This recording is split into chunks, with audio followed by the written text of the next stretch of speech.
এয়া কি সকলোৱে চিনি পাইছেনে বন্ধু বান্ধৱীসকল? এইটো হৈছে তিতা ভেকুৰী। আমাৰ এফালে তিতা ভেকুৰী বুলি কয় আৰু ঠায়ে ঠায়ে চাগে নামবিলাক বেলেগ বেলেগকো কয়, মই নাজানো, কিন্তু আমাৰ এফালে তিতা ভেকুৰী বুলি কয়। আৰু এয়া দেখিছেনে একদম গছৰ পৰা ছিঙি অনা হৈছে, একদম ঠাৰি লাগি আছে।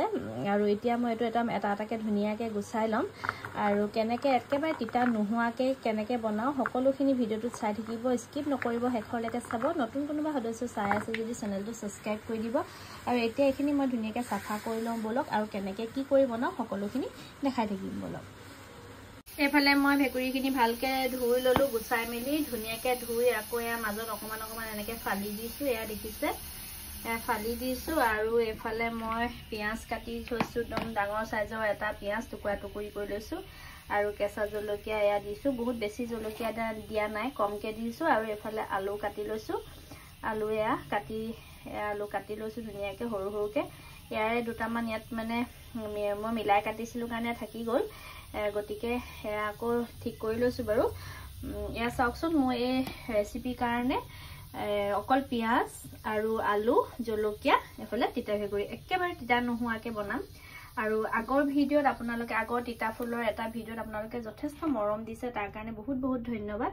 আৰু এইটো ভিডিঅ' আপোনালোকে স্কিপ নকৰাকৈ শেষলৈকে চাব, খুব ধুনীয়া লাগে খাই। আৰু এইটো এটা মানে ঔষধি গুণো আছে, ডায়েবেটিছ থকা মানুহবিলাকে খাব লাগে সপ্তাহত 2-3 দিন এনেকৈ বুলি কোৱা শুনিছোঁ। আৰু এয়া মই ধুনীয়াকৈ ফালি ফালি লৈছোঁ। আৰু আনফালে মই কেৰাহী গৰম কৰি থৈছোঁ, ইয়াতে এতিয়া তেল দি কেনেকৈ বনাওঁ সকলোখিনি দেখাই থাকিম বলক। এইফালে কেৰাহী গৰম হৈ গৈছে, গৰম হওঁতে মই এতিয়া পিঁয়াজ দি দিছোঁ।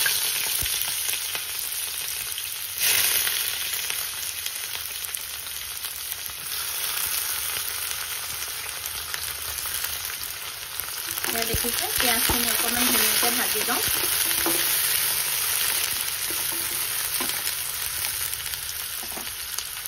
পিঁয়াজটো ভজা হৈ গৈছে আৰু এতিয়া মই তিতা ফুলখিনি ভেকুৰী তিতা দি দিছোঁ, ধুনীয়াকৈ কাটি থৈছোঁ, ধুই থৈছোঁ ধুনীয়াকৈ সৰু সৰুকৈ। এইখিনি দি এতিয়া অলপ সময় মই ভাজিম। আৰু গেছৰ ফ্লেমটো মই কমাই থৈছোঁ। আৰু এতিয়া মই লগতে আলুখিনিও এড কৰি দিম আৰু জলকীয়া। দেখিছেনে গোটেইখিনি একেলগেই এড কৰি দিছোঁ আৰু খুব ধুনীয়াকৈ ভাজি থাকিব লাগিব।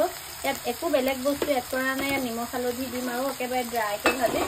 যিহেতু যিমান ড্ৰাই হ'ব সিমানে তিতাটো নাইকিয়া হৈ যাব আৰু খাবলৈও খুব টেষ্টি হ'ব। সেইকাৰণে আকৌ ফ্লেমটো কমাই থৈ দিছোঁ আৰু এনেকৈ অকণমান সময় ভাজি থাকিম, মানে একেবাৰে ড্ৰাই হোৱালৈকে এনেকৈ ভাজি থাকিম। এয়া চাওক, অকণমান সময় ভাজ খোৱাৰ পাছতে মই এতিয়া সোৱাদ অনুযায়ী নিমখ দি দিছোঁ আৰু লগতে হালধি পাউডাৰ দি দিছোঁ। বাকী আৰু একো ইয়াত এড নকৰোঁ, একেবাৰে মছলা নিদিওঁ, উইদাউট মছলা এনেকৈ ভাজি থাকিম আৰু ভাজি ভাজি পূৰা ড্ৰাই কৰি দিম। আপোনালোকেও এনেকৈ ট্ৰাই কৰিব, খাবলৈ খুব ভাল হয়, কাৰণ পিঁয়াজটো অকণমান সৰহকৈ দিব লাগে। মই ডাঙৰ চাইজৰ পিঁয়াজ এটা দি দিছোঁ আৰু এনেকৈ কৰি নন ষ্টিক কেৰাহীত ধুনীয়াকৈ তলফালে লাগিও নাযায়, ধুনীয়াকৈ সিজিও যাব আৰু একদম ড্ৰাই ফ্ৰাই হৈ যাব। এয়া চাওক, ধুনীয়াকৈ এনেকৈ লৰাই লৰাই থাকিম। এয়া চাওক, মই মাজে মাজে লৰাই আছোঁ। এনেকৈ পাতি পিনে বেলেগ কেৰাহীত মানে এনেকৈ চব্জি দি বেলেগ বেলেগ কামো কৰি থাকিব পৰা যায়, যিহেতু এইখিনি অলপ টাইম লাগে। আৰু এনেকৈ লৰাই আকৌ এনেকৈ ধুনীয়াকৈ মেলি মেলি থৈ দিওঁ।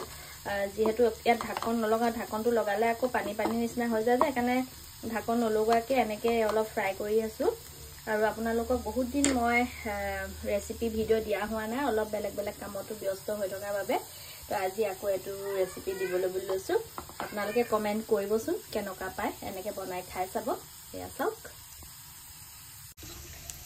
চাওক, মোৰ চব্জি ৰেডি হৈ গ'ল আৰু ইমানতে মই ৰাখি দিছোঁ। খুব ধুনীয়া হৈ গ'ল, একদম ড্ৰাই কৰি দিছোঁ। এয়া অকণমান ওচৰৰ পৰা কেমেৰাটোক দেখাই দিছোঁ। এয়া চাওক, আৰু এয়া ৰেডি হৈ গ'ল। এয়া এতিয়া গৰমে গৰমে খাবলৈ খুব ধুনীয়া হয় তিতা ভেকুৰী। এয়া ৰেচিপি মোৰ ৰেডি হৈ গ'ল। এয়া দেখিছে, একদম মুমুয়াকৈ ভাজি দিলোঁ। আপোনালোকেও এনেকৈ ট্ৰাই কৰিব দেই। আজিলৈ আহিছোঁ, বাই বাই।